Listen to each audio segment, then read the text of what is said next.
Você que assistiu meu último vídeo pode até chegar e me perguntar, mas peraí, você disse que dentro do sistema de holding familiar existe uma das etapas, a doação com reserva de usufruto.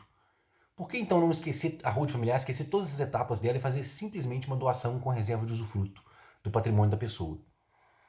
Bom, eu consigo pensar em várias razões da desvantagem de proceder assim. Eu vou começar da menor e partir para as maiores. Primeiro que nem sempre uma doação com reserva de usufruto vai sair mais barata que o inventário. Então, ela não seria tão boa alternativa para escapar do inventário em todas as situações. Existem alguns estados, por exemplo, o Piauí, que em 2021, se não me engano, era 4% alíquota, ou seja, o percentual que seria cobrado o imposto sobre a doação. Já para todo tipo de doação. Já no caso do inventário, esse imposto para patrimônios, para bens que não ultrapassassem 70 e poucos mil, esse imposto era cobrado por 2%. A alíquota, o percentual, eram 2% do imposto. Ou seja, ficaria mais barato, no caso de bens até 70 mil, 70 e poucos mil, 73 mil, eu acho, fazer um inventário do que por doação, por reserva de usufruto. Então, nem sempre é mais barato fazer a doação, e para evitar o inventário. Em segundo lugar, que ela não evita também muitos atos que você tem que fazer no inventário, que também geram custos, né? Por exemplo, conseguir uma escritura no cartório, esse tipo de coisa. Tem trâmites burocráticos envolvidos na doação, com a reserva de usufruto. Então, também por esse motivo, também não valeria tentar evitar o inventário com uma doação com reserva de usufruto. O sistema da holding familiar ainda continua sendo superior. Uma terceira razão é que a doação, no caso da doação com reserva de usufruto, fora do sistema de holding familiar, não existe a possibilidade de arrependimento depois de formalizada, depois que ela está pronta e acabada. Terá que, se os pais, por exemplo, doam para os filhos esse bem e se arrependem disso, teria que ter no máximo ali uma doação dos filhos de volta para os pais, ou seja, mais um custo, mais uma incidência do imposto incidente sobre a doação e sobre a sucessão. Então, assim, também por essa razão, já seria uma razão até mais forte de você não fazer uma doação com reserva de usufruto para evitar inventário. Já as razões mais pesadas, mais difíceis, é que o usufrutuário, ou seja, os pais que recebem o usufruto e podem continuar usando e fruindo bem, eles não têm direito de vender esse bem. Só quem vai ter o direito de vender são os filhos que receberam o bem em doação. E o problema disso é que na holding familiar, no sistema de holding familiar, o que se faz é exatamente evitar o máximo possível esse tipo de situação. No sistema de holding familiar, o que mais se quer é deixar toda a administração, tudo nas mãos dos pais, que vão doar os bens.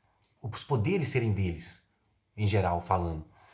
Então, você vê mais uma grande desvantagem de fazer uma doação com reserva de usufruto fora do sistema de holding familiar. Por último, pode acontecer também de você, para poder vender, para um dos filhos que recebeu esse bem, por exemplo, poder vender o imóvel que ele recebeu nessa doação com reserva de usufruto, pode ser também que precise da concordância, da anuência do marido ou da esposa desse filho. Pense bem, existe no Brasil, quando se faz uma doação de bens e para uma pessoa casada, um regime de comunhão parcial com outra pessoa, é como se esse bem doado não se comunica. Só a pessoa que recebeu em doação aquele bem tem direito sobre ele. E só ela pode vender esse bem, mesmo sem ter a concordância do marido, da esposa. Só que você sabe que, especialmente no Brasil, na prática, a teoria é outra. Algumas vezes, alguns cartórios de notas exigem, por exigência até das corregedorias que o supervisionam, exigem que tenha a concordância do marido ou da esposa. Mesmo que na lei não tenha essa previsão. Na lei ele poderia vender sem nenhuma concordância.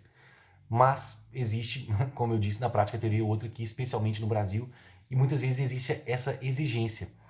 Então, teve um caso, um colega nosso do time que trabalha com holding familiar no Brasil inteiro, ele teve um problema desse tipo no escritório dele. Era um casal que tinha muitos imóveis e eles doaram esses imóveis para os filhos com reserva de usufruto para eles. Eram 4 filhos. Eles dividiram cada um dos imóveis, dos bens, em 4, de forma que cada filho se tornou dono de a quarta parte de cada imóvel. Ou seja, cada imóvel tinha como proprietários os 4 filhos, com reserva de usufruto para os pais. Mas esses filhos, um deles estava em processo de divórcio, estava se divorciando. Nesse meio tempo apareceu uma construtora querendo um desses imóveis. Era um terreno, a construtora queria comprar esse imóvel, construir ali naquele imóvel e dar um apartamento para cada filho. Era um negócio ótimo, magnífico, perfeito. Mas os filhos precisariam, portanto, vender o terreno para essa construtora. A esposa do filho que estava se divorciando, talvez querendo conseguir uma situação melhor na partilha ali no divórcio, exigiu que a concordância dela fosse necessária para essa venda. Não é, pela lei não é, mas gerou esse problema de atrasar. O que esse nosso colega advogado teve que fazer? Entrar com um processo que demorou muito para conseguir o que já era óbvio, que a lei o que já era direito do filho, poder vender esse imóvel sem problema, sem ter que ter a concordância da esposa, que não queria dar. Conseguiu, afinal das contas conseguiu, mas a demora foi tanta, como eu já falei nos outros vídeos, o motivo dessas demoras, bom, a demora foi tanta que a construtora desistiu, porque igual a esse terreno tem vários outros, e ela precisa fazer o negócio dela, né? Ela precisa girar, precisa conseguir um terreno. Como esse teve demora, ela preferiu outro terreno, e eles perderam esse negócio. Então você vê aí mais uma razão, porque a doação com reserva de usufruto fora do sistema de holding familiar não vale a pena. Se você quer saber mais sobre o assunto, aprender mais sobre a holding familiar, saber quão urgente é que você tenha a sua própria holding familiar e escapar de todos esses problemas que podem acontecer com outras formas de planejar a sua sucessão, a transferência dos seus bens para os seus filhos, continue me seguindo aqui, se inscreva no meu canal, curta meus vídeos e fique atento que eu vou fazer uma live, uma palestra sobre planejamento patrimonial da família por holding familiar, numa data que eu vou informar. E você vai sair dela sabendo tudo sobre holding familiar e sobre por que você tem que fazer urgentemente a sua. Um grande abraço.